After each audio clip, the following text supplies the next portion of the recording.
Alright. Well, the World Championship's right around the corner, and SERRAL and MARU don't stand a bloody chance. The reason is, Hero is the Chaos Master, Hero is the god, and I think that Hero will absolutely destroy this tournament. I think he is going to outperform everybody's expectations, and a lot of the players out there who people are saying on paper are favorites, I think thrown into this tournament are not going to perform quite as well as you think they will.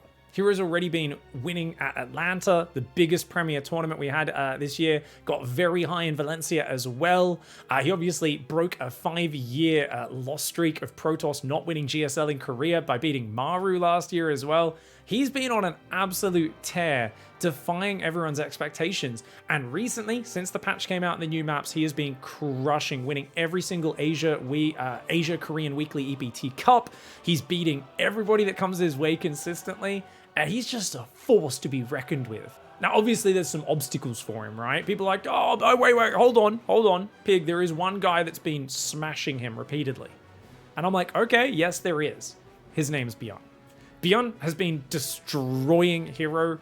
It used to have a 60% win rate. It's down to about 56% now. That's still very good, though. I mean, that's 3 series wins in a row recently. Beyond has been hammering Hero and giving him a terribly hard time. There's a small problem for Beyond though, and that is his wrists. There's been Reddit threads like this one from 5 years ago talking about this, people in the community, interviews, and Beyond speaking publicly about the issues he's had with wrist pain whenever he's playing in front of a public audience. Here's a story of him having to sit there for 30 minutes holding his wrists in pain after one of his matches, and fans giving him chupa chups, and he couldn't even open it, so a fan had to open it for him because his wrists were in so much pain. His hands were like red, apparently. He was having all sorts of issues. And this hasn't gotten away at all. It seems to have gotten better than what it was with that last story, but this is an interview from 2021. So, as a fan, I'm worried about your wrist, Beyond.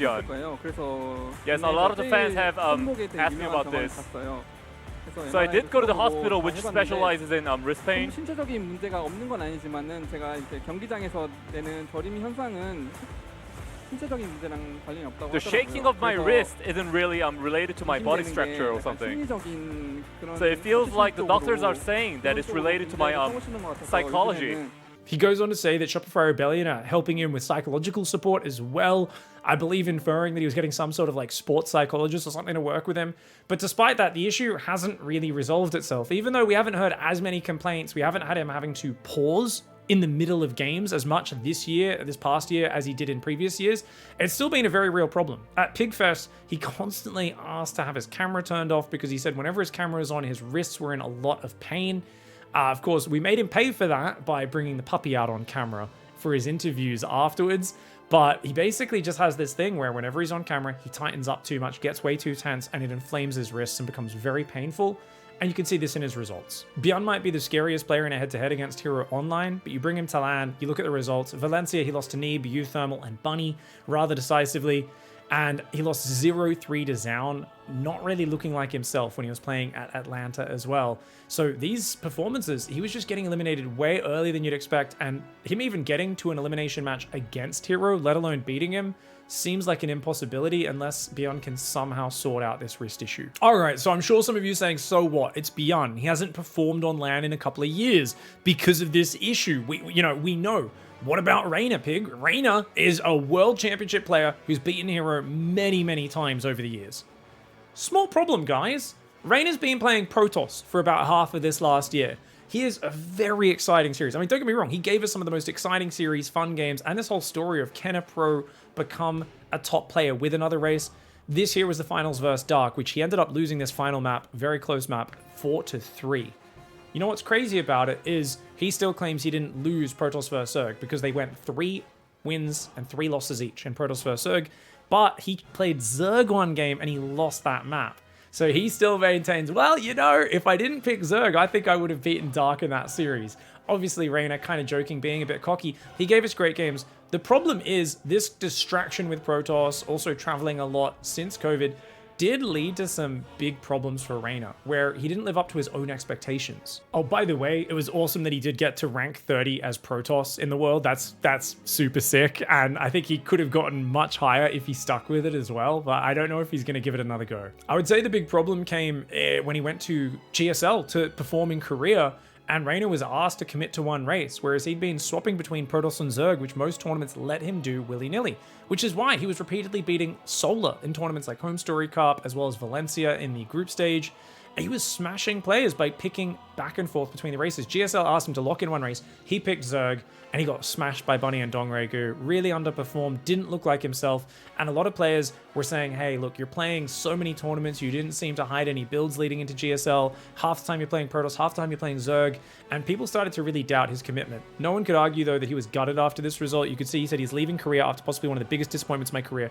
I hope I can show that all my preparation actually did something. I'm looking forward to TSL. Now, Reina had a decent result at TSL. He got top 6. Tied with Solar. I mean, this is a good result for most players, but losing a Ragnarok 0-2, there's no way he was happy with that. In the losers bracket, he beat Time, Scarlet, and Hero Marine 2-0, all of them, as well as Dark 2-0, but then he lost to Trap 3-1. That's a really good tournament result. The problem is we're talking about a World Championship player who's potentially got to stop Hero to get to that World Championship. Just being a good player doesn't cut it, and I think Reina has to somehow show that he's reinvented himself in the last couple of months if he wants to have a chance of holding that Katowice trophy up. All right, let's move on to the big dogs. Okay, I'm sure you're all screaming, what about MARU and SERRAL? Come on. Okay, so let's talk about MARU first of all. MARU is an amazing player, one of the greatest of all time. He is the greatest player in Korea of all time, the greatest GSL player of all time, but he hasn't brought the same consistency overseas. In the last few years, MARU broke his streak of losing international cups, started winning premier tournaments during the online age, of course, with lockdowns, but he still has not translated that into actually coming over and dominating LAN tournaments. He made it to the grand finals of Valencia. It was a great performance, but he had a really slow start in that series, getting absolutely smashed very early in game 1 and game 2, and he loses 4-3 in the grand finals. At Atlanta, MARU holding on, fighting strong, but he gets smashed by Heroes Proxy in Game 5 of their semifinals, barely loses in Game 5. And it's not just those two big LAN tournaments outside of Korea this year.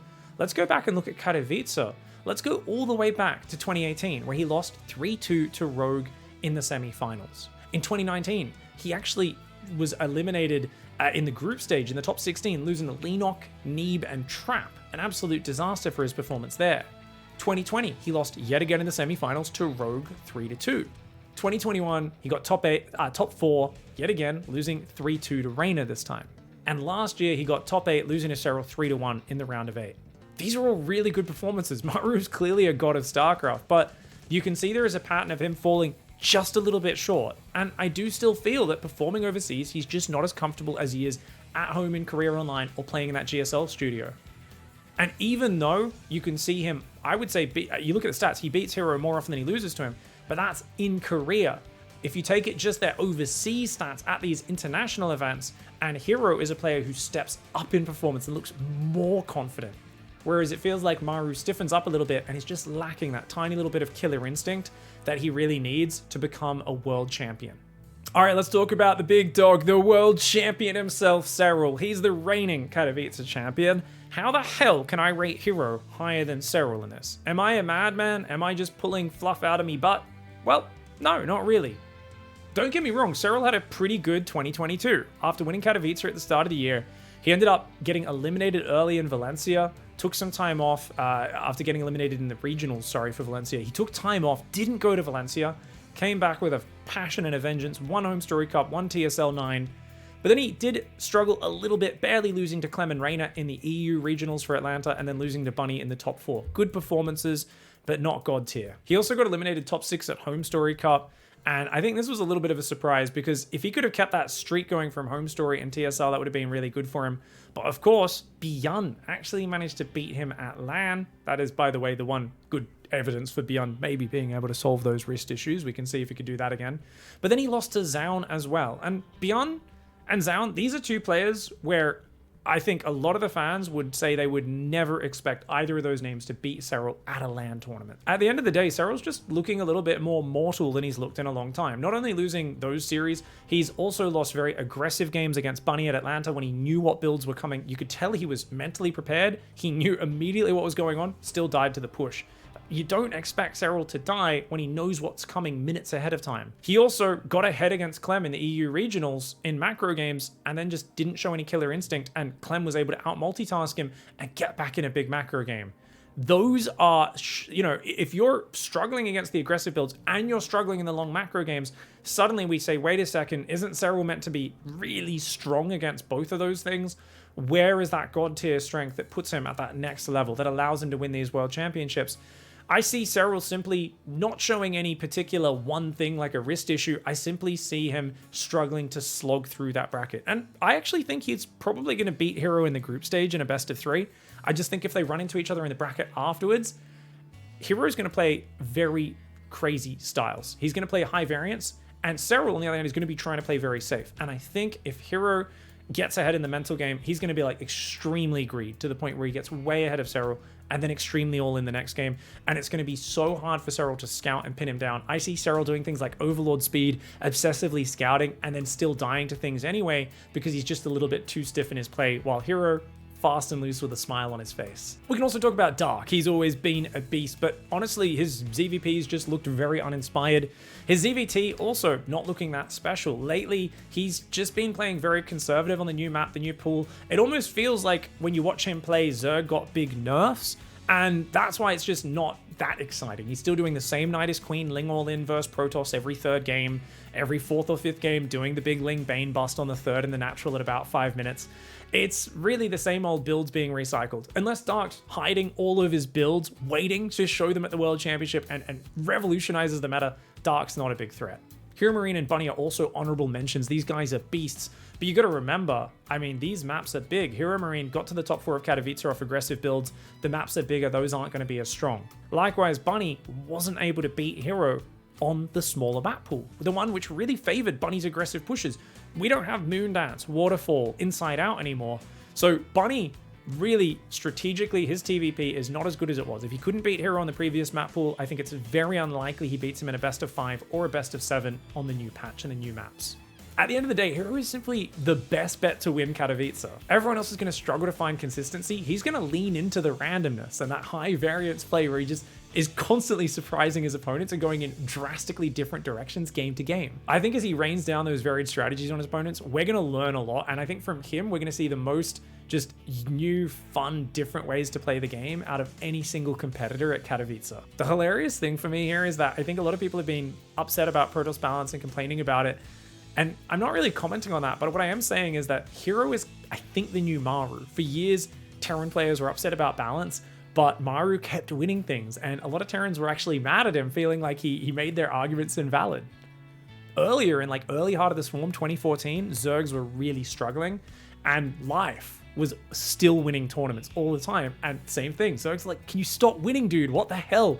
Why are you defying the perceived balance? I think Hero is that Protoss player. He's already broken the 5-year loss streak in GSL, which is a complete game changer.